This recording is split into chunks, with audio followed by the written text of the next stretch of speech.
Tere, särevad hinged, ega siin muud ei ole, jutuga võid rääkida ja juhatada ennast ja teisi igale poole, aga põhipoint on ikka hea emotsioon. Nagu lillekesed on eraldi väga ilusad, aga kuna nad lillepärjas koos, eks siis nad iga lillepärg eraldi või iga lill siis lillepärjal eraldi oma eripärasuse, värvide, lõhnade ja vormide erinevusega moodustavad ühe terviku ja just tõstavad üksteise ilu esile. Ja see niit seob need lillepärja kokku ja see niit ongi, Krishna ütleb ka, et mina olen see niit, kes kõike läbib ja kõike koos hoiab. Alal hoiab vähe sellest, et ta on loonud, vähe sellest, et ütleme, iga teadlane saab aru, et on energiajaavuse seadus, et seal on see niit, et kus see värk toimib ja kõik omavahel on seotud ja see seaduspärasus ja nii edasi. Et meil on siis, meie teaduses on need tundevärjundid, tapeedid erinevad. Ja üks tundevärjund on see, et sa ütled, et okei, et kannatusi ongi vaja, et hinnata siis, et mis on ilus ja hea. Põhimõtteliselt teoorias on see õige, eks ju, ja teoorias ja praktikas me näeme, et kui ikka reha peale astud, siis saad haiget ja siis vaatad, et selle sama reha peale enam ei astuks ja nagu vana eestlane seletab seda klassikaliselt. Ja ideaalis.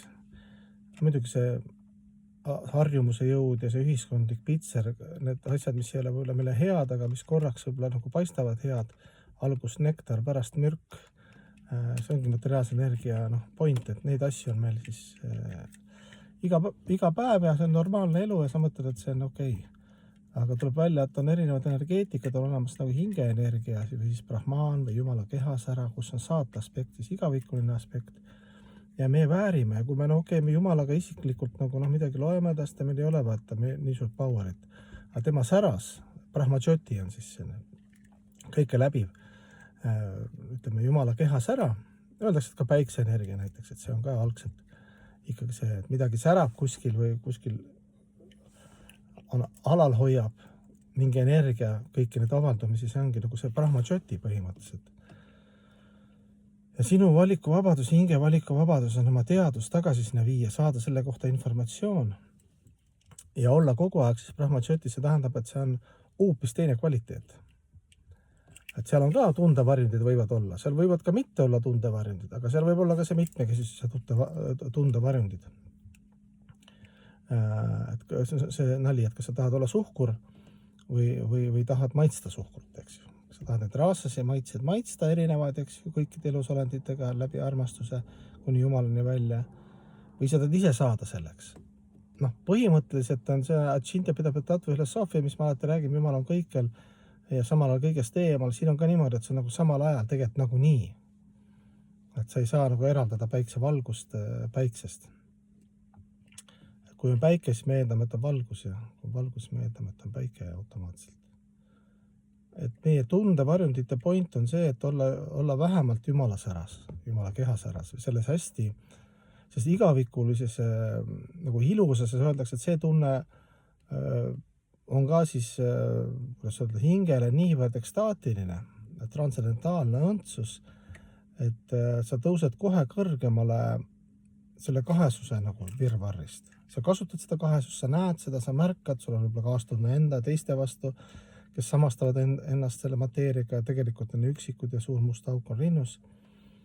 Aga oma mõtte valiku vabaduse nagu jõuga ja teadmiste jõuga, armulikkuse jõuga, teiste armulikkuse õpetaja, jumala armulikkuse jõuga. Sul on võimalus elada juba siin ja praegu. Selles saad igavikulises aspektis ja võtta seda keha kas või teoorias, et ta on lihtsalt selline hästi hea tempel või riietusese ja kõik, mis on nagu kehaline ja nendest 5 elemendist on väga head elemendid, et sinna sama vaim ja brahmajoti või see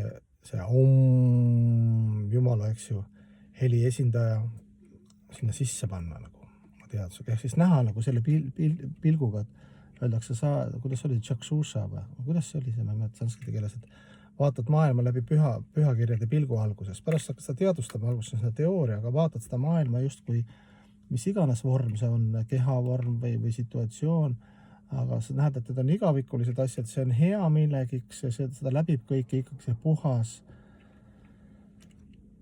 ma ei tea, sudasattva või puhas transcendentaalne vaimne voorus. või siis see sära, päiksesära, kui palju see rõõmu annab, isegi kui me päikest ei näe, aga kui me päiksevalgust juba näeme, see annab meile niivõrd palju juba nagu kas päike tõuseb, päike pole tõusnud, aga juba päiksekiired, eks see on see Brahmajyoti, eks ju. Päikest veel ei näe. Et elada siis teoorias nagu saada kõigepealt aru, et meil on see hea igavene lohutus. Elada siin selles kehalises kontseptsioonis hoolimata oma karmast ja riigist ja materiaalsest seisundist ja kõik nendest asjadest, sest see Brahman on igavene, ta on kõrgem energeetika, eks ju, see, mis kõike läbib ja mis elu sisse puhub tegelikult. Ja sealt edasi on juba Paramatma siis järgmine aspekt, kui näed mäge alguses kaugelt nagu kuskil mingi pilv või midagi, lähed lähemale, seal hakkad nägema juba, et seal on mingi süsteem, eks ju. Mäe peale lähed, siis seal saad aru, et üldse, et mägi on ka isiksus tegelikult, et looduses. Et muidugi meile paistab nii, et inimesed on need isiksused, et võib-olla ufod on ka mingid, eks ju, aga need eluvorme on 8 400 000 ja meie päiksüsteemis see on kõik täpselt kirjutatud, mis planeedil, missugused eluvormid on, aga nüüd me purjetasime sinna. Vabandust.